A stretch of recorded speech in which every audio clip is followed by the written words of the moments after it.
ಇದೇ ಜಮೀರ್ ಅಹ್ಮದ್ ಖಾನ್ ಮತ್ತು ಕುಮಾರಸ್ವಾಮಿ ಅವರು ನರೇಂದ್ರ ಮೋದಿ ಅವರ ಜೊತೆ ಒಂದಿಷ್ಟು ಪ್ಲಾನ್ ಅನ್ನು ರೂಪಿಸಿಕೊಂಡಿದ್ರು.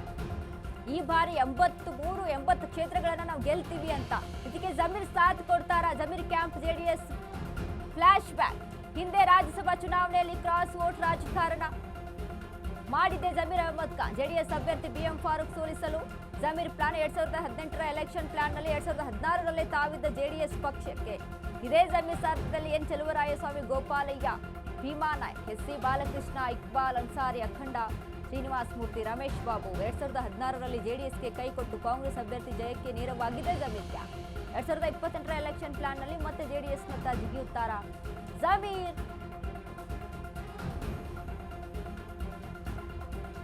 ಜಮೀರ್ ಕ್ಯಾಂಪ್ ಜೆಡಿಎಸ್ ನ ಒಂದಿಷ್ಟು ಫ್ಲಾಶ್ ಬ್ಯಾಕ್ ಗಳನ್ನ ನೋಡೋದಾದ್ರೆ, ಜಮೀರ್ ಜೆಡಿಎಸ್ ಪಕ್ಷದಲ್ಲಿ ಇದ್ದಾಗ ಅವರು ರೂಪಿಸಿಕೊಂಡಂತಹ ಪ್ಲಾನ್ಗಳು, ಹಿಂದೆ ರಾಜ್ಯಸಭಾ ಚುನಾವಣೆಯಲ್ಲಿ ಕ್ರಾಸ್ ವೋಟ್ ರಾಜಕಾರಣ ಮಾಡಿದಂತ ಜಮೀರ್ ಅಹ್ಮದ್ ಖಾನ್, ಜೆಡಿಎಸ್ ಅಭ್ಯರ್ಥಿ BM ಫಾರೂಕ್ ಸೋಲಿಸಲು ಕಾಂಗ್ರೆಸ್ನ KC ರಾಮಮೂರ್ತಿ ಪರ ಮತ, 2018ರ ಎಲೆಕ್ಷನ್ ಪ್ಲಾನ್ ನಲ್ಲಿ 2016ರಲ್ಲೇ ತಾವಿದ್ದ ಜೆಡಿಎಸ್ ಪಕ್ಷಕ್ಕೆ ಈ ರೀತಿಯಾಗಿ ಇದೇ ಜಮೀರ್ ಸಾರಥ್ಯದಲ್ಲಿ ಎನ್ ಚೆಲುವರಾಯಸ್ವಾಮಿ, ಗೋಪಾಲಯ್ಯ, ಭೀಮಾ ನಾಯಕ್, SC ಬಾಲಕೃಷ್ಣ, ಇಕ್ಬಾಲ್ ಅನ್ಸಾರಿ, ಅಖಂಡ ಶ್ರೀನಿವಾಸ ಮೂರ್ತಿ, ರಮೇಶ್ ಬಾಬು ಇದ್ರು.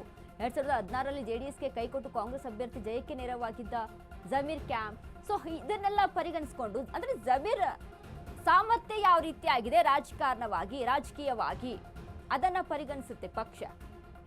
ಒಂದು ವೇಳೆ ಜಮೀರ್ ಅಹ್ಮದ್ ಖಾನ್ ಜೆಡಿಎಸ್ಗೆ ಸೇರ್ಪಡೆ ಆದರೆ ಜೆಡಿಎಸ್ಗೆ ಪ್ಲಸ್, ಲಾಸ್ ಅಂತೂ ಏನಿಲ್ಲ, ಮೈನಸ್ ಏನೂ ಇಲ್ಲ. ಜೆಡಿಎಸ್ಗೆ ಸಾಕಷ್ಟು ಪ್ಲಸ್ ಆಗುವಂಥದ್ದೇ ಹೆಚ್ಚಾಗಿದೆ. ಹಾಗಾಗಿ ಈ ಆಂಗಲ್ ಅಲ್ಲಿ ಜೆಡಿಎಸ್ ಪ್ಲಾನ್ ಮಾಡಬಹುದು. ಬಟ್ ಜಮೀರ್ ಅಹ್ಮದ್ ಖಾನ್ ತನ್ನ ಸ್ಥಾನಮಾನವನ್ನ ಉಳಿಸ್ಕೊಳ್ಳೋದಕ್ಕೆ ಈ ರೀತಿಯಾದಂಥ ಪ್ಲಾನ್ ಅನ್ನ ರೂಪಿಸ್ಕೊಂಡು ಮತ್ತೆ ಜೆಡಿಎಸ್ಗೆ ಸೇರ್ಪಡೆ ಆಗ್ಬಿಡ್ತಾರಾ ಅನ್ನುವಂಥ ಗೊಂದಲ. ಇದು ಕಾಂಗ್ರೆಸ್ನಲ್ಲೂ ಸಹಿತ ಈ ರೀತಿಯಾದಂಥ ಗೊಂದಲ ಇಲ್ಲ ಅಂತ ಅನ್ಕೊಳ್ಳುವಾಗಿಲ್ಲ. ಕಾಂಗ್ರೆಸ್